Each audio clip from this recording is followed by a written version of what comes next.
अयोध्या के राम, राम है तो अयोध्या है, अयोध्या है तो रामायण है, रामायण है तो रामचरितमानस भी है।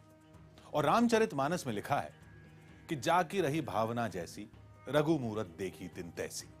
यानी मानो तो राम है, न मानो तो कुछ भी नहीं। लेकिन आज हम आपको कुछ ऐसे इलाकों में ले चलेंगे जहां राम कथाएं त्रेता युग से जिंदा हैं, जहां श्री राम के सबूत आज भी बिखरे पड़े हैं।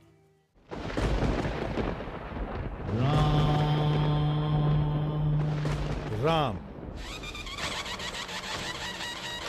मर्यादा पुरुषोत्तम राम, अयोध्या के राजा राम। कुछ यही लिखा है रामायण में। मगर त्रेता युग में विजय की सबसे बड़ी गाथा कलयुग का सबसे बड़ा विवाद बन गई। लेकिन यह कहानी विवादों की नहीं है, राम की अनदेखी निशानियों की।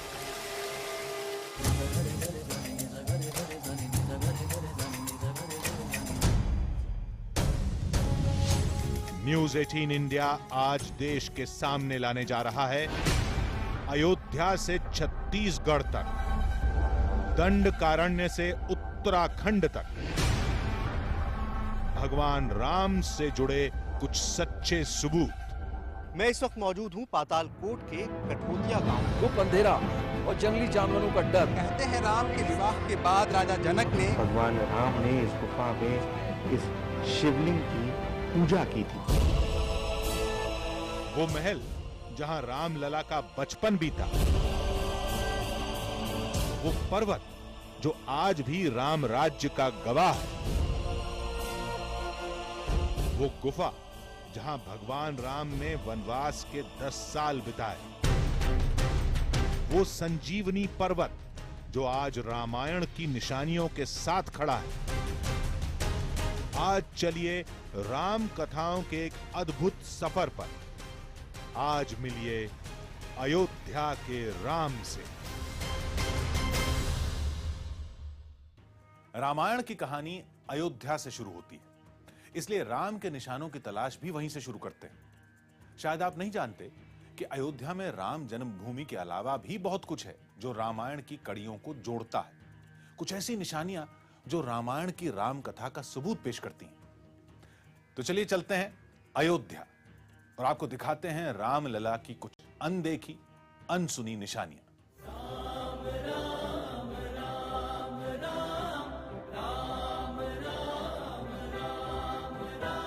राजा दशरथ की अयोध्या, मर्यादा पुरुषोत्तम राम की अयोध्या।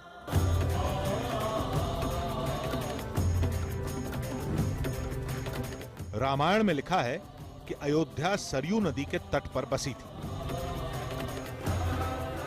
इसलिए राम के निशानों की तलाश में हम भी सरयू के उस पार चले आए। मकसद राम की निशानियों को तलाशना था, तो सोचा क्यों ना शुरुआत भी वहीं से की जाए जहां से रामायण की कहानी शुरू होती है।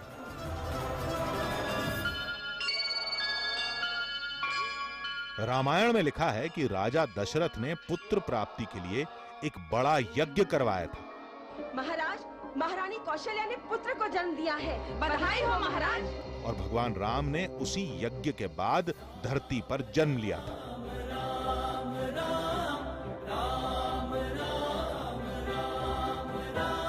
राम कथाओं के मुताबिक वो यज्ञ दशरथ के राज दरबार में हुआ था। और दशरथ का वो दरबार आज भी मौजूद है, ठीक उसी जगह जहां रामायण में बताया गया। यहां के लोग इसे दशरथ की गद्दी कहते हैं। अयोध्या में राम की कथा राम जन्मभूमि से पहले इसी स्थान से शुरू होती है। मान्यताओं के मुताबिक राजा दशरथ ने पुत्र प्राप्ति के लिए जो पुत्रेष्टि यज्ञ किया था, उसके बाद में उन्हें 4 पुत्रों की प्राप्ति हुई थी। यही वो स्थान है जहां पर राजा दशरथ ने अब गुरु वशिष्ठ के साथ पुत्रेष्टि यज्ञ कराया था। इसी दरबार के बीचों बीच वो यज्ञ कुंड भी है जहां श्रृंगी ऋषि ने अग्निदेव को प्रकट किया था। जब पुत्र नहीं हो रहा था उस समय दशरथ जी यज्ञ किए थे का एक चौपाई है। एक समय भूपत मन माही, भय ग्लानि मोरे सुत नाहि। सिंह ऋषि गुरु वशिष्ठ बुलाए, पुत्र हेदि शुभ जग कराए। यहीं पे दशरथ जी सिंह ऋषि गुरु वशिष्ठ जी को बुला करके जग किए थे, तो अग्नि देवता खीर लेके प्रकट भई थी। 4 पुत्र का प्राप्ति उसी समय हुआ था।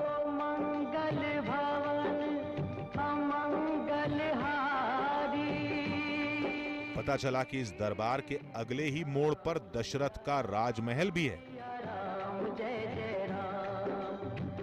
यानी वही जगह जहां राजा दशरथ अपनी तीनों रानियों के साथ रहते थे। रामायण में चक्रवर्ती सम्राट दशरथ के राजमहल के वैभव की तुलना स्वर्ग के वैभव से की गई है। हजारों सालों के समय काल में वो वैभव तो अब नहीं रहा, लेकिन अयोध्या नगरी में दशरथ का राजमहल और उनका वही स्थान आज भी मौजूद है। भीतर आए तो महल खूबसूरत रोशनी में जगमगा रहा था। पता चला कि इस महल में आए दिन संतों का ऐसा ही मेला लगता है और राम के भजन का लंबा दौर शुरू हो जाता है।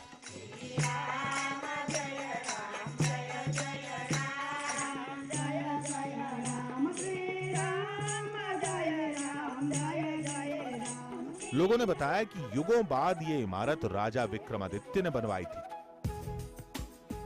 लेकिन कहा जाता है कि इस इमारत के ढांचे में कोई बदलाव नहीं हुआ था।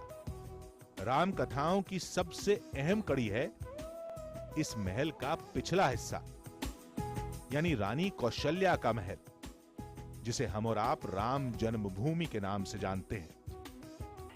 अयोध्या में मैं इस वक्त जिस जगह पर खड़ा हूं, यहीं से शुरू होती है राम जन्म की कहानी, यहीं से शुरू होती है रामायण। हिंदू मान्यताओं में इसी जगह को राम जन्मभूमि माना गया है, यानी भगवान राम का जन्म इसी जगह पर हुआ था। इस जगह के आसपास तमाम ऐसी निशानियां मौजूद हैं जो राम कथा से हूबहू मेल खाती हैं। तो चलिए शुरू करते हैं आज के समय को त्रेता युग से जोड़ने वाला ये सफर। राम जन्मभूमि का अतीत जितना सुनहरा है, वर्तमान उतना ही विवादित। हिंदू मान्यताएं कहती हैं कि रामलला ने उसी महल में जन्म लिया था और उसी महल से हुई थी दुनिया की सबसे बड़ी पौराणिक कथा की शुरुआत। फिलहाल उस विवादित स्थल तक जाना मुमकिन नहीं था, इसलिए हम राम कथा के कुछ और निशानों को खोजने निकल पड़े। अगला पड़ाव कनक महल। रामायण की कथाओं में कनक महल का जिक्र बार बार हुआ है, जिसके मुताबिक श्री राम के विवाह के बाद जब सीता अयोध्या आई तो रानी कैकेयी ने सीता को सोने का महल तोहफे में दिया था, यानी त्रेता युग में इस महल की चारदीवारी सोने की बनी थी। महल के भीतर सियाराम का एक अद्भुत मंदिर है और माना जाता है कि आज भी इस महल में राम और सीता निवास करते हैं। कनक महल के पास ही देवी सीता से जुड़ी एक और निशानी भी है, अयोध्या का मणि पर्वत, जो फिलहाल भारतीय पुरातत्व विभाग की निगरानी में है। रामायण में मणि पर्वत से जुड़ी एक दिलचस्प कथा है और इसका रिश्ता भी राम सीता के विवाह से है। अयोध्या में राम की निशानियों को खोजते हुए हमें इस ऐसी जगह के बारे में पता चला जिसकी मान्यता बेहद असाधारण है। कहते हैं राम के विवाह के बाद राजा जनक ने इतनी मणियां उपहार में दी थी कि उन्हें अयोध्या में जब एक जगह डाला गया तो एक टीला बन गया। वही मणियां आज भी इस मणि पर्वत के नीचे मान्यताओं के मुताबिक मौजूद हैं। माना जाता है कि राजा जनक ने श्री राम को जो मणियां तोहफे में दी थी वो आज भी इस पर्वत के नीचे दबी हैं। लेकिन अयोध्या की प्रजा को न उस वक्त मणियों का लालच था न आज है। आज भी ये माना जाता है, आप जो टीले के रूप में ये देख रहे हैं, आज भी माना जाता है इसके नीचे सब मणियां हैं और ऊपर भगवान का आज भी श्रृंगार है, माँ जानकी का स्वरूप है, राम जी का रूप है, आज भी दर्शन मिलता है और इसका अपना एक अलग महत्व है। रामायण में लिखा है कि जहां राम होंगे वहां हनुमान भी होंगे। अयोध्या में भी हैं हनुमान गढ़ी, यानी हनुमान की गद्दी। माना जाता है कि उत्तर रामायण के अंत में जब भगवान राम जल समाधि लेकर बैकुंठ धाम की ओर रवाना हुए तो उन्होंने महाबली हनुमान को एक आदेश दिया था। हनुमान प्रभु, दीर्घ काल तक जीवित रहने की प्रतिज्ञा की थी। सो हे हरीश्वर, जब तक संसार में मेरी कथाओं का प्रचार रहे, तब तक तुम भी मेरी आज्ञा से धरती पर रहोगे। हिंदू मान्यताओं के मुताबिक भगवान राम ने अयोध्या की जिम्मेदारी हनुमान को सौंपी थी और हनुमान आज भी इस धाम से भगवान को दिया वचन निभा रहे हैं। भगवान राम जब अयोध्या को छोड़ करके निज धाम जाने लगे तो हनुमान जी को यहाँ का राजा बनाए। उसी काल से हनुमान जी आज तक, कोई इस कलकाल में हनुमान जी के सिवा कोई देवता ही नहीं है, इसलिए और प्रसिद्धि है। अयोध्या में आने के बाद हनुमानगढ़ी ही आना होता है। जब तक इस धराधाम पर राम नाम रहेगा तब तक हनुमान जी इस धराधाम पर रहेंगे और तब तक इस हनुमानगढ़ी में रहेंगे। यहां से कुछ दूरी पर ही भगवान राम की जल समाधि के निशान भी मिलते हैं। सरयू नदी के किनारे पर बना ये गुप्तार घाट, मान्यता है कि भगवान राम ने सरयू के इसी घाट पर अपने शरीर का त्याग किया था। अयोध्या से राम को गए भले ही युग बीत गए हों, लेकिन उनकी निशानियां अभी भी अयोध्या में मौजूद हैं। इतने सालों बाद भी आज गुप्तार घाट, जहां भगवान राम ने अपना अंतिम प्रयाण किया था, वो आज भी भगवान के गुप्त होने के बाद भी राम के होने का सबूत पेश करता है। राम, राम, राम, राम, राम, रामलला की कहानी अयोध्या में खत्म नहीं होती, बल्कि अयोध्या से शुरू होती। रामायण में लिखा है कि पिता दशरथ के आदेश के बाद श्री राम, लक्ष्मण और सीता सरयू नदी को पार करने के बाद वनवास के लिए रवाना हुए। लेकिन ये कितना दिलचस्प है कि रामायण में राम के जिस सफर का जिक्र हुआ, ठीक उन्हीं इलाकों में श्री राम के निशान आज भी मिलते हैं। कुछ निशान तो ऐसे भी हैं जो आज भी राम कथा के गवाह बनकर खड़े हैं।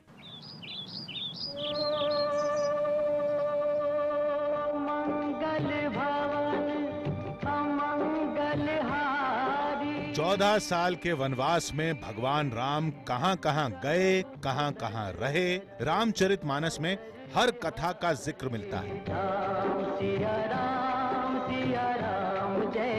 जिसमें कहा गया कि भगवान राम ने 14 बरस के वनवास में तकरीबन 10.5 साल दंडकारण्य वन में बिताए। रामायण से जुड़ी निशानियों के मुताबिक दंडकारण्य वन का नक्शा कुछ ऐसा था। मौजूदा दौर में देखें तो यह इलाका मध्य प्रदेश, छत्तीसगढ़, महाराष्ट्र, आंध्र प्रदेश और ओडिशा तक फैला था। यहां बहुत सी निशानियां हैं जिनमें राम कथाएं आज भी जिंदा हैं। ऐसी ही एक कहानी है छत्तीसगढ़ के एक छोटे से शहर बस्तर में।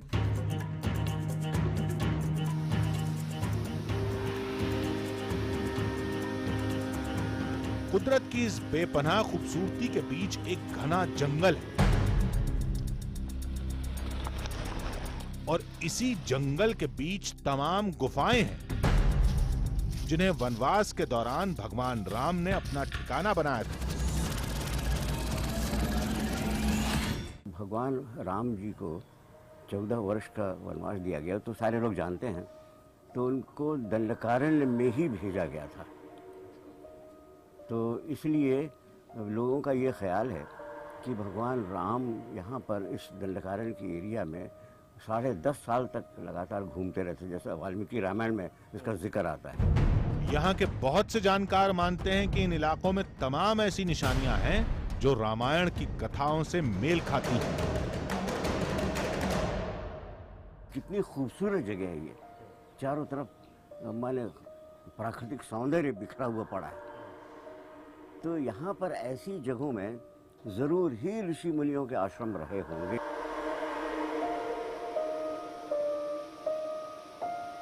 ये पूरा का पूरा दंडक वन, दंडकारण्य और दंडक वन राम के 14 में से 13 साल के वनवास का साक्षी रहा है। अगर थोड़ा सा आगे निकल जाते हैं, बस्तर की सीमा जैसे ही समाप्त होती है, बगल में भद्राचलम है और भद्राचलम जो है, जो क्षेत्र है, वहां से कहते हैं कि सीता जी का अपहरण रावण के द्वारा किया गया। राम कथा का सबसे अद्भुत निशान छिपा है बस्तर की एक गहरी गुफा में।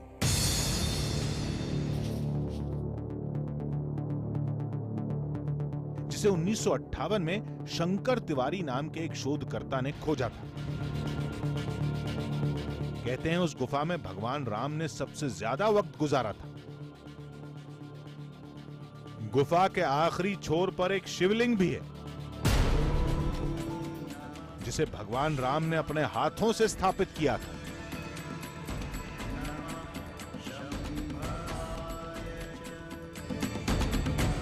फिलहाल गुफा के कुछ हिस्से पर्यटकों के लिए खोले गए हैं, लेकिन गुफा के आखिरी छोर तक कुछ शोधकर्ताओं के अलावा आज तक कोई नहीं पहुंचा। 1958 के आसपास जब डॉक्टर शंकर तिवारी ने इस गुफा की खोज की, उस दौर में जनजाति मान्यता ये थी, क्योंकि स्वाभाविक बात है कि एक ये गुफा अज्ञात तो नहीं रही होगी, स्थानीय लोगों को उसकी जानकारी रही ही होगी, लेकिन उनको हमेशा ऐसा लगता था कि अगर हम इस गुफा के भीतर प्रवेश करेंगे या अंदर जाएंगे तो देवता नाराज हो जाएंगे। और इस बात को उन्होंने डॉक्टर शंकर तिवारी से भी चर्चा की कि उन्होंने कहा कि साहब आप अंदर तो जा रहे हो, लेकिन संभावना है कि देवता नाराज हो जाएंगे। राम कथा से जुड़े एक बहुत बड़े सबूत की तलाश में हमारी टीम भी कोटमसर गुफा की ओर निकल पड़ी।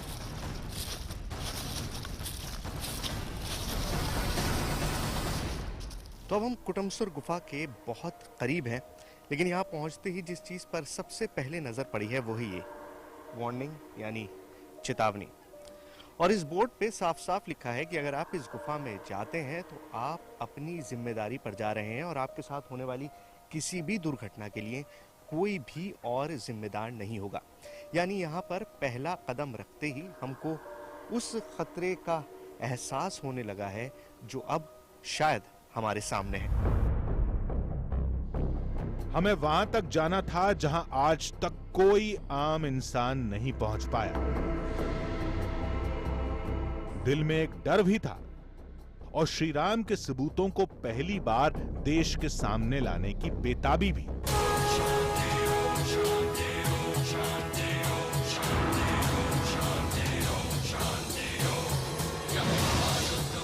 गुफा के घुप अंधेरे के बीच हम बढ़ते रहे, इन आड़े तिरछे रास्तों पर चलते रहे।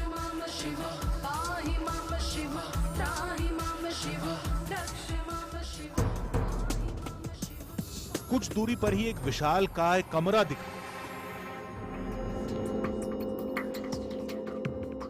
लोगों का मानना है कि यही वो जगह थी जहां वनवास के दौरान भगवान राम ने डेरा जमाया था। ये जो कहानी जुड़ी हुई है इन गुफाओं से कि भगवान राम यहाँ पर आते थे, भगवान राम का वास था वनवास के दौरान, और जब उनकी सेना लौट रही थी लंका पर विजय हासिल करने के बाद, तो पूरी वानर सेना इन्हीं गुफाओं में रुकी थी, इन्हीं गुफाओं में रही थी। और ये बहुत मुमकिन है क्योंकि यहाँ पर ज़मीन में इस तरह के कितने बड़े बड़े चेम्बर्स हैं हमको नहीं पता, किसी ने भी अभी तक इनको पूरी तरह से देखा नहीं है, मापा नहीं है, किसी को भी अंदाज़ा नहीं है कि आखिर ये गुफाएं कहाँ से कहाँ तक जुड़ी हुई है। क्योंकि कहा तो ये भी जाता है कि गुफा जगन्नाथपुरी से भी जुड़ी हुई है, लेकिन इतने बड़े बड़े चेम्बर्स यहाँ पर होना वाकई हैरानी में डालने वाला है, बहुत ही ज़्यादा हैरतअंगेज है। आगे का सफर तमाम चुनौतियों से भरा था।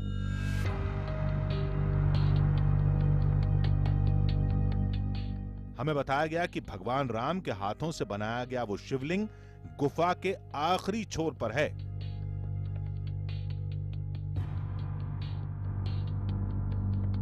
जिसके लिए हमें जमीन से 100 फीट नीचे जाना होगा। ये इतना छोटा रास्ता है लेकिन खतरा बहुत है। हमको ये नहीं पता कि आगे रास्ता बंद है या खुला हुआ है। हो सकता है आगे ऑक्सीजन बहुत कम हो, बहुत ज़्यादा कार्बन डाइऑक्साइड और मीथेन मौजूद हो, जिसकी वजह से दम घुट सकता है। तो ये एक बहुत ख़तरनाक कदम है जो मैं उठाऊंगा, और बहुत देर से मैं यहाँ बैठ के सोच रहा था कि मुझे करना चाहिए या नहीं करना चाहिए, क्योंकि ये जानलेवा भी हो सकता है। लेकिन अब मैंने फैसला किया है कि मैं थोड़ी दूर जाके देखता हूँ कि मैं कहाँ तक पहुँच सकता हूँ।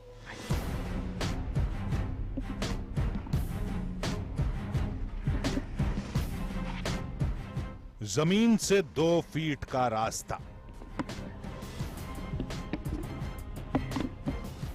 आगे जाना बहुत मुश्किल था, लेकिन रामायण से जुड़ी उस अद्भुत कहानी की तलाश में हम ये जोखिम उठाने के लिए तैयार थे। यहाँ पर आप सिर्फ लेट के गुजर सकते हैं, क्योंकि अगर आप उठ के जाने की कोशिश करेंगे तो दोनों तरफ जो पत्थर हैं आपके जिस्म को फाड़ के रख देंगे।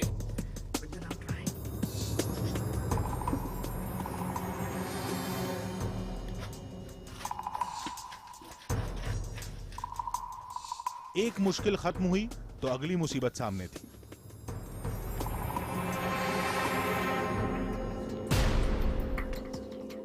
आगे का रास्ता इतना संकरा हो गया और कई मिनट तक हम ऐसे ही खिसकते रहे।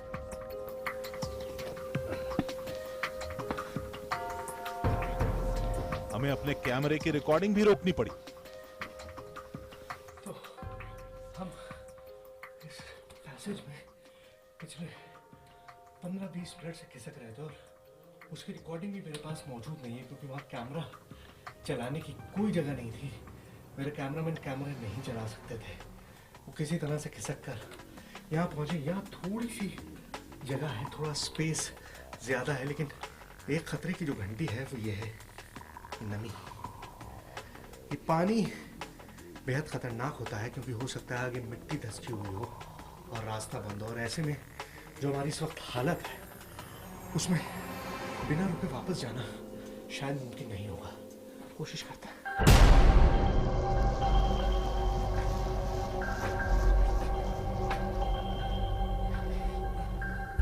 एक गलत कदम किसी भी अनहोनी को दावत दे सकता था।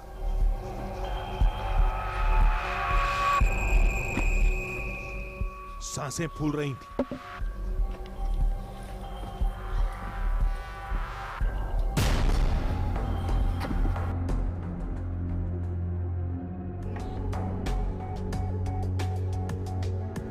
थोड़ा और बढ़े तो जमीन में पैरों के विशाल काय निशान दिखाई दिए। ऐसे निशान जो किसी इंसान के नहीं हो सकते। इन निशानों पर आदिवासियों की अलग अलग मान्यताएं हैं। हम आपको बताते रहे हैं कि इस गुफा का सीधा ताल्लुक रामायण से है, और जैसा कि यहाँ के आदिवासी मानते हैं कि यहाँ पर आदि मानव काल से ही कोई ना कोई रहता आया है।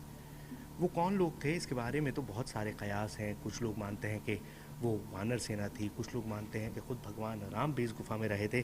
लेकिन मैं आपको एक बहुत चौंकाने वाली चीज़ दिखाऊं जिस पर मेरी नज़र पड़ी। आप ये देखिए, अगर आप थोड़ी इमेजिनेशन लगाएंगे तो आप समझ पाएंगे कि क्या है ये, और ये उंगलियों के निशान। ये एक पाँव है, ये पाँव है, एक पंजा है जिसमें ये आपका पीछे का हिस्सा है और ये फिंगर्स हैं। ये इतना बड़ा जानवर कौन सा हो सकता है, ये मैं कयास नहीं लगा सकता, ना मैं सोच भी नहीं सकता हूँ, क्योंकि शेर का पंजा भी इतना बड़ा नहीं होता है। और वो कौन सा इतना भारी पंजा था जिसने इस पत्थर में इस तरह का निशान बना दिया, इस पत्थर को नीचे दबा दिया, और ये पूरा पैर का फॉर्मेशन यहाँ पर आपको दिखाई दे रहा है। तो यहाँ पर कुछ लोग ये भी मानते हैं कि यहाँ पर सुग्रीव और बाली रहा करते थे, और 6 महीने तक इसी गुफा में उनकी लड़ाई चली थी। गुफा का हर मोड़ एक नया अचंभा बनकर सामने था। भटकते भटकते हम गुफा के उस पड़ाव तक आ पहुंचे जिसे भगवान राम का शयन कक्ष माना जाता है। एक बड़ा सा गलियारा, एक पलंग जैसी आकृति, एक विशाल काय कुर्सी और चारों तरफ कुदरत की खूबसूरत सजावट। आपके सामने एक बहुत बड़ा शयन दिखाई दे रहा है, एक शैया दिखाई दे रही है, एक आराम कुर्सी दिखाई दे रही है, उसके ऊपर एक बहुत बड़ी सी मूर्ति दिखाई दे रही है, और नीचे अगर आप देखेंगे तो चारों तरफ आपको छोटी छोटी चीज़ें दिखाई देंगी इस तरह की। ये भगवान राम की वानर सेना है। भगवान राम इस गुफा में थे और उनकी वानर सेना उनके साथ यहीं पर मौजूद थी, और वो सभी वानर अभी भी यहाँ पर इन पत्थरों के रूप में मौजूद हैं। लेकिन आप इस पूरी जगह को देखेंगे तो आपको अंदाजा हो जाएगा कि इसकी भव्यता कितनी है। लोग मानते हैं कि वनवास के दौरान भगवान राम गुफा के इसी हिस्से में रहे थे, और पास में ही उन्होंने महादेव की आराधना के लिए शिवलिंग स्थापित किया था। लेकिन वहां तक जाने से पहले हमें वो पत्थर दिखा जिससे घंटियों की आवाज निकलती है। मान्यता है कि महादेव की आराधना के लिए भगवान राम ने इस पत्थर को घंटियों से स्वर दिए थे। तो मुझे बताया गया कि 1982 में यहाँ पर आकाशवाणी से एक टीम आई थी और इस गुफा में आकर उन्होंने यहाँ के पत्थरों के साथ म्यूज़िक रिकॉर्ड किया और म्यूज़िक ऐसा था जिसे सुनने के बाद हर कोई उसका दीवाना हो गया। अब इस कहानी में कितनी सच्चाई है मुझको नहीं पता, मैंने सुना और वैसे के वैसे ही मैंने आपको बता दिया। लेकिन यहाँ पर कुछ पत्थर ऐसे हैं, जैसे हमने एक आपको चेंबर दिखाया था जहाँ हम नहीं जा पाए, ऐसे पत्थर हैं जो बचते हैं। अब मैं आपको बताऊं, उनमें से ध्वनि तरंगे निकलती हैं। आप इसको सुनिए।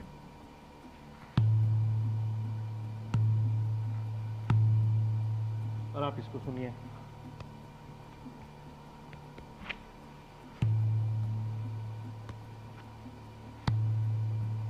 मतलब ये बिल्कुल बराबर में है ये दोनों, और इसमें से ध्वनि तरंगे निकल रही हैं, ऐसी तरंगे जिनको आप महसूस कर सकते हैं। बहुत देर तक ऐसा लगता है जैसे वाइब्रेशन हो रहा है, अंदर कोई तार बंधे हुए हैं जो बजे जा रहे हैं।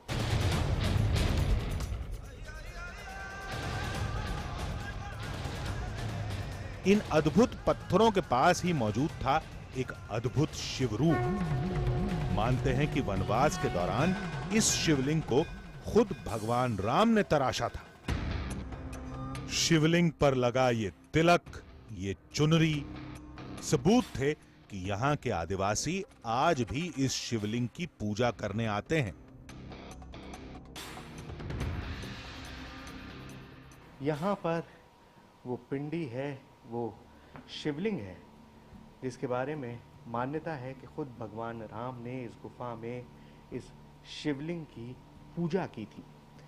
आपको बताऊं, यहाँ से एक पीछे रास्ता है गुफा का। उस रास्ते के बारे में कहा जाता है कि वो रास्ता सीधा जगन्नाथपुरी तक जाता है।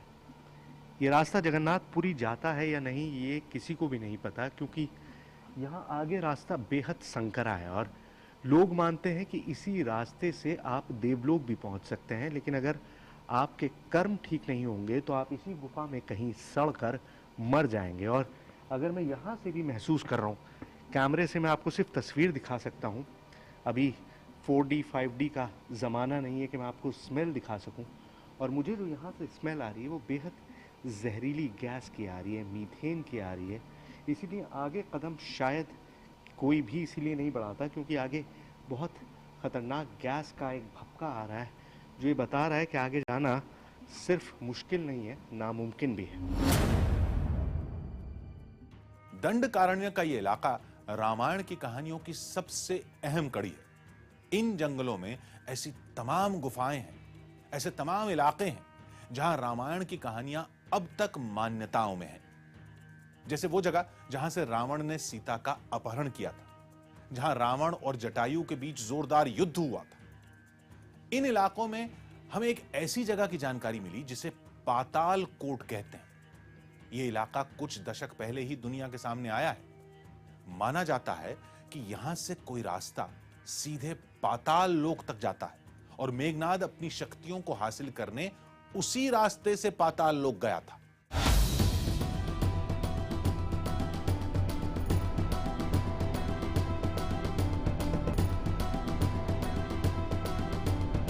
छत्तीसगढ़ की राजधानी रायपुर से करीब 400 किलोमीटर दूर एक छोटा सा शहर छिंदवाड़ा।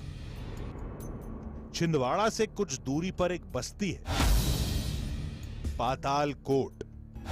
पाताल कोट यानी पाताल का रास्ता। इस इलाके का रिश्ता भी रामायण से है। यहां के 12 गांव ऐसे हैं जो समुद्र तल से हजारों फीट नीचे बसे हैं। कहते हैं कि सदियों तक यहां रहने वाले लोगों के बारे में किसी को कोई जानकारी ही नहीं थी। यहां हजारों गुफाएं हैं और माना जाता है कि इन्हीं में एक गुफा सीधे पाताल लोक तक जाती है। रामायण में भी कुछ ऐसा ही लिखा है, जिसके मुताबिक मेघनाद इसी रास्ते से पाताल लोक गया था और शिव की आराधना के बाद अजेय शक्तियां हासिल की थी। शिव शिवम ओम नमः शिवाय। यहां के लोग मानते हैं कि वो रास्ता आज भी इन्हीं जंगलों में मौजूद है। यहाँ के जो सियाने बुजुर्ग हैं उन लोगों ने, जो हम लोग सुनते हैं उनके यहाँ, वहाँ के गांव के लोगों से भी और सियाने लोगों से भी, कि मेघनाथ यहाँ आए और उन्होंने शिव की पूजा की और वो यहाँ से चले गए। लेकिन कहाँ गए ये उसका कुछ नहीं कह सकते, क्योंकि अंदर कई गुफाएं भी हैं। अब वो कहाँ तक हैं ये तो नहीं कह सकते। रामायण की कहानियों का अगला सिरा मिलता है पाताल कोट की बस्तियों में, और वहां तक जाने के लिए इन हजारों सीढ़ियों का सहारा लेना पड़ता है। पातालकोट के हर हिस्से का ताल्लुक रामायण के किसी न किसी किरदार से जुड़ा हुआ है। यहाँ पर मौजूद लोगों के पास रामायण से जुड़ी हजारों कहानियां हैं, हजारों किस्से हैं। मैं इस वक्त मौजूद हूं पातालकोट के कठोतिया गांव में। नाम सुनने में थोड़ा अजीब है, कठोतिया, लेकिन इस नाम के पीछे भी एक कहानी है और उस कहानी के तार जुड़े हैं, जी हाँ, रामायण से। रामायण में लिखा है कि सीता के अपहरण के बाद जब रावण पुष्पक विमान से रवाना हुआ तो बीच रास्ते में रावण का युद्ध जटायु से हुआ था।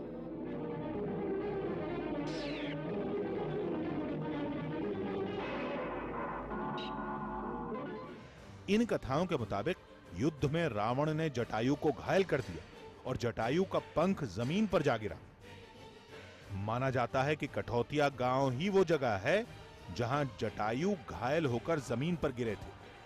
जटायु को भी जब वो वहां आया था तो यहाँ मतलब उसका पंख कटा था, तो उसका नाम भी अब वो जैसा पंख कटा उसे बुजुर्ग लोग बता रहे थे, उसी कारण में वो कठोटिया पड़ा है। उसे गांव है वहां पर, कठोटिया कहते हैं उसको, जटायु का पंख कटा है वहां, तो इसी कारण उसका नाम पड़ा कि मतलब जटायु के पंख कटने से उसको कठोटिया कहा गया।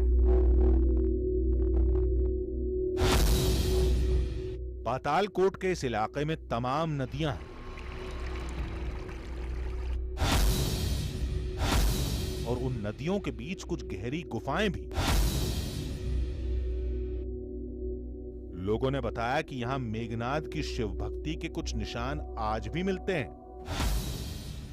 लोग मानते हैं कि आज जिस जगह पर यह शिवलिंग मौजूद है, त्रेता युग में ठीक उसी जगह पर मेघनाद ने महादेव की तपस्या की थी। ओम नमः शिवाय। और शिव के आशीर्वाद के बाद ही वो पाताल लोक में दाखिल हुआ था। हम करीबन 3 घंटे का सफर तय कर राजा खो में उस जगह पहुंच चुके हैं जहां पर मान्यता थी कि गुफाओं के मुंह वहां पर खुले हुए हैं और वहीं से जमीन के अंदर यानी पाताल लोक में जाया जाता है। लैंडस्लाइड्स की वजह से वो सारी गुफाएं अब बंद हो चुकी हैं, यहाँ पर अब इस तरह का कोई भी रास्ता नहीं है। लेकिन जैसा कि सदियों से माना जाता है कि यही वो रास्ता है, पातालकोट में यही वो जगह है जहां से आप धरती के बीच में पाताल तक पहुंच सकते हैं। इलाके का नक्शा बेशक बदल चुका है, लेकिन रामायण से जुड़ी तमाम कहानियां आज भी जिंदा हैं। वो कहती हैं कि पाताल लोक का एक रास्ता इन जंगलों से होकर गुजरता है। रावण का भाई अहिरावण उसी पाताल लोक का राजा था और मेघनाद ने इन्हीं रास्तों से पाताल में प्रवेश किया था।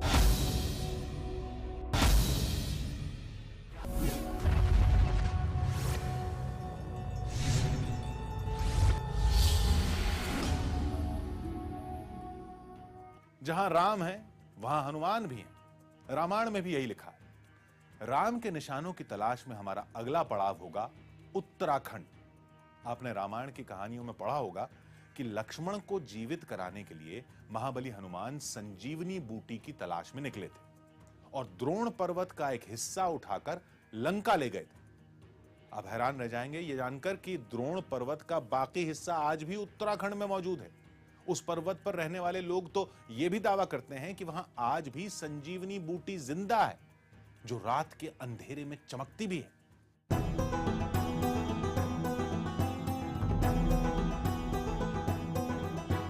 देवभूमि उत्तराखंड,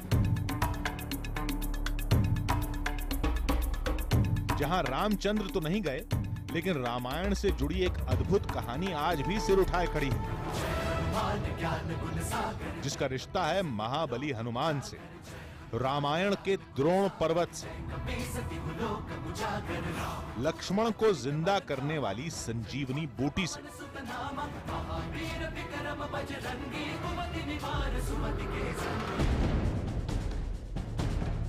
हम जिस मंजिल के सफर पर थे वहां के लोग बताते हैं कि द्रोण पर्वत का एक हिस्सा आज भी है। वहां रात के अंधेरे में चमकने वाली संजीवनी बूटी भी मिलती है। कुछ वक्त पहले खुद उत्तराखंड सरकार ने भी संजीवनी बूटी की तलाश के लिए एक मुहिम चलाई थी। सिर्फ सरकार ही नहीं, कुछ बरस पहले बाबा रामदेव और आचार्य बालकृष्ण ने भी द्रोण पर्वत से संजीवनी जैसी जड़ी बूटियों को खोजने का दावा किया था। हमने मृत संजीवनी ढूंढा है तो निश्चित रूप से अब इसके ऊपर काम होना है। उत्तराखंड में जो दावे हुए उनकी पड़ताल के लिए न्यूज 18 इंडिया की टीम भी द्रोण पर्वत के उस मुश्किल सफर पर रवाना हुई। चमोली के जिला मुख्यालय गोपेश्वर से हमारा सफर शुरू होता है उस इलाके की ओर जहां के लोग हनुमान को भगवान नहीं मानते। यहां तक कि हनुमान और हनुमान भक्तों की एंट्री पर कर्फ्यू है। कहते हैं वहां की पहाड़ियों में संजीवनी बूटी मिलती है जो मुर्दे में जान डाल सकती है।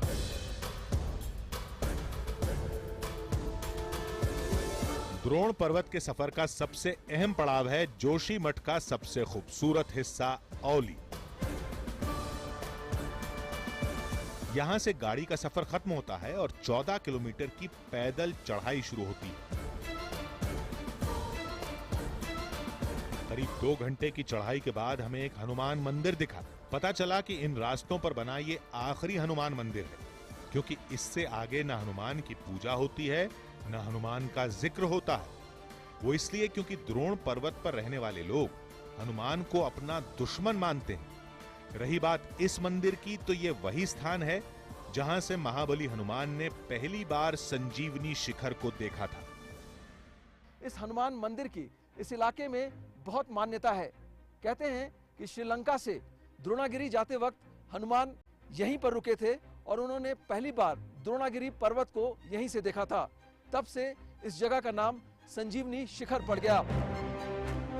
इस मंदिर की दहलीज से मंजिल की पहली झलक मिलती है। बर्फीली चादर में ढकी ये चोटी द्रोण पर्वत की है। हमें बताया गया कि इन पर्वतों के बीच ये कटा हुआ हिस्सा ही हनुमान लंका ले गए थे। सर, ये संजीवनी शिखर है जोशीमठ में। ये बहुत पौराणिक मंदिर है। यहाँ पे तो ऐसा कहते हैं जब हनुमान जी संजीवनी बूटी लेने आए थे तो यहाँ से उन्होंने द्रोणागिरी पर्वत देखा। आगे का रास्ता थोड़ा खतरनाक है, मगर थोड़ी हिम्मत की जाए तो आज भी वहां तक जाया जा सकता है।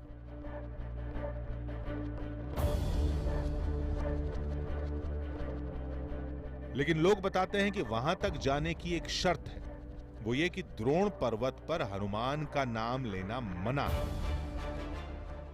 ये बड़ी अजीब बात है कि जब औली के इस इलाके में हनुमान जी की इतनी मान्यता है तो यहाँ से महज 60 किलोमीटर दूर उन पहाड़ों के पीछे आखिर ऐसा क्या हो जाता है कि वहां के लोग हनुमान जी को भगवान नहीं मानते।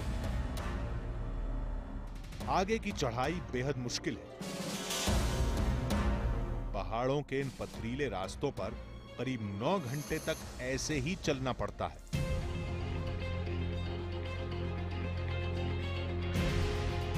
ये खूबसूरत वादियां इस मुश्किल सफर में किसी राहत से कम नहीं होती। लेकिन जैसे जैसे सफर आगे बढ़ता है, ऑक्सीजन की कमी साफ महसूस होने लगती है।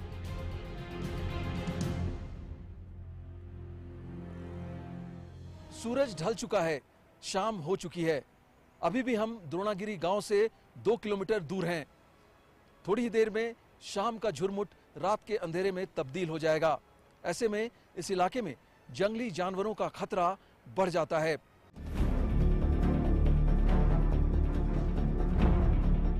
रात में रुकना खतरे से खाली नहीं था, इसलिए आने वाले हर खतरे से अनजान हम आगे बढ़ते रहे। करीब 9 घंटे की मुश्किल चढ़ाई के बाद हम द्रोणागिरी गांव में दाखिल हुए। रात के अंधेरे में कैमरे का कुछ भी देख पाना मुश्किल था, इसलिए हमें इंतजार था अगली सुबह का।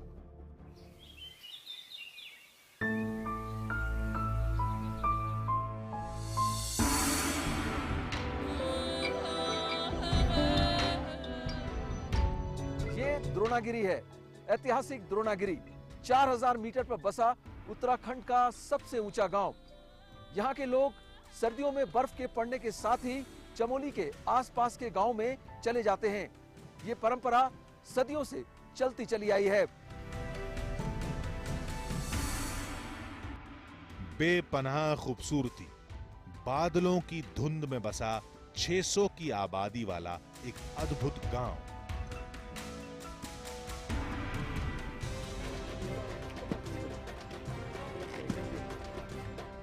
हमें अंदाजा भी नहीं था कि हनुमान के नाम से यहां के लोगों में इतना आक्रोश होता होगा।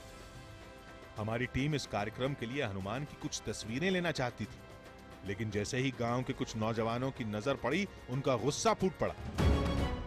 ये हनुमान जी की फोटो यहाँ नहीं सर। जाओ सुनो। नहीं, इसे नहीं। ये देखो यार क्या क्या कर रखा है, ये देखो। ये लोग चाहते थे कि हम हनुमान की तस्वीर गांव की सरहद के बाहर ले जाएं। हमारे गांव से बाहर कर दो और हमारे ये नहीं चलता, आप इसको बंद करिए और हमारे गांव से बाहर कर दीजिए। हमने समझाने की बहुत कोशिश की, लेकिन उनकी जिद के आगे हमें झुकना पड़ा।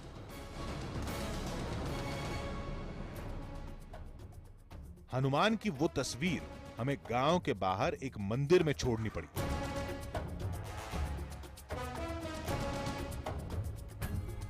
इस गुस्से की वजह समझी तो पता चला कि ये दुनिया का इकलौता गांव है जहां हनुमान देवता नहीं बल्कि दुश्मन की नजर से देखे जाते हैं। इन लोगों के लिए एक ही देवता है, द्रोण पर्वत। इस विशालकाय चट्टान को गांव के लोग पर्वत देवता की तरह पूजते हैं और यह दावा किया जाता है कि हनुमान इसी चट्टान के बगल वाले हिस्से को लंका ले गए।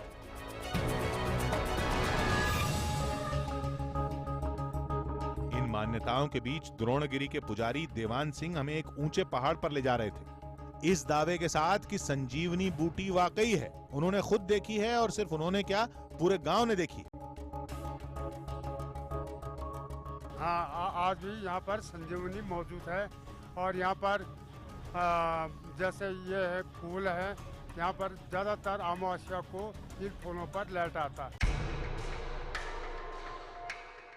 देवान सिंह भी संजीवनी की कुछ वही पहचान बता रहे थे जैसी रामायण में लिखी है, जिसके मुताबिक द्रोण पर्वत पर मिलने वाली संजीवनी बूटी रात के अंधेरे में चमकती थी। उसी चमक को देखकर ही हनुमान ने द्रोण पर्वत को पहचाना था। इस कहानी को खारिज कर देना बहुत आसान था, लेकिन हम इस गांव के यकीन को थोड़ा और करीब से देखना चाहते थे।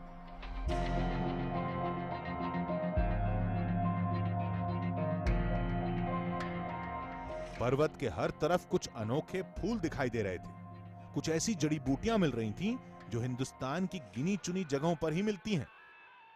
देवान हमें बता रहे थे कि यहाँ ऐसी जड़ी बूटियां भी हैं जो इंसान को बेहोशी यानी कोमा से बाहर ला सकती हैं।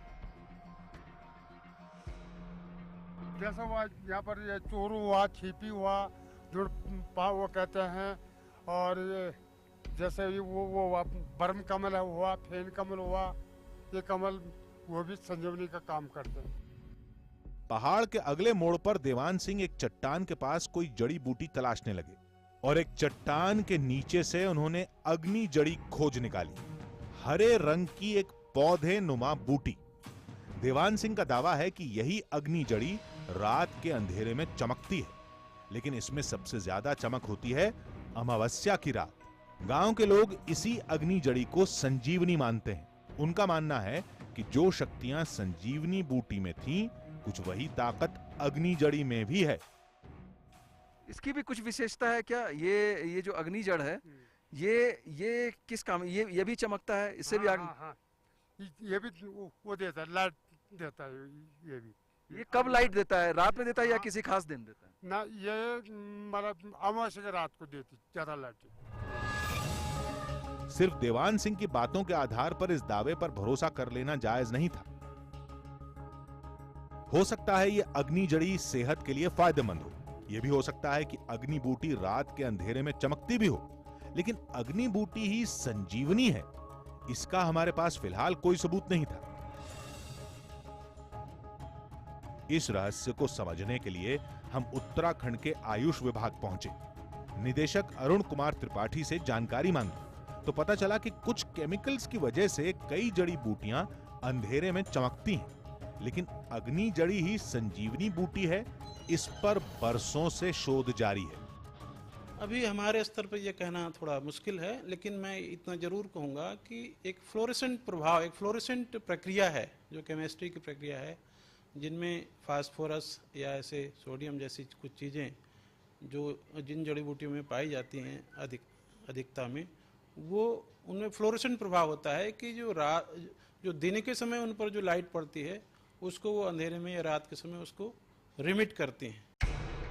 कुछ जानकार ये भी मानते हैं कि रामायण काल में जिस संजीवनी का जिक्र हुआ वो दरअसल कई जड़ी बूटियों का मिश्रण थी और शायद अग्नि जड़ी उसी मिश्रण का एक हिस्सा रही होगी। सच क्या है ये शोध के नतीजे बताएंगे, लेकिन जैसा रामायण में लिखा है ठीक वैसा ही एक पर्वत आज भी मौजूद होना, रामायण की कहानियों के हर सिरे का आपस में जुड़ जाना एक बड़ा सवाल है, जो कहता है कि द्रोण पर्वत सिर्फ एक इत्तेफाक नहीं है। रामचरितमानस में लिखा है कि हरि अनंत हरि कथा अनंता, यानी न राम का कोई अंत है न राम कथाओं का। इसलिए हम फिर लौटेंगे राम कथा की कुछ और कहानियों के साथ, श्री राम के कुछ अनदेखे निशानों के साथ। अयोध्या के राम।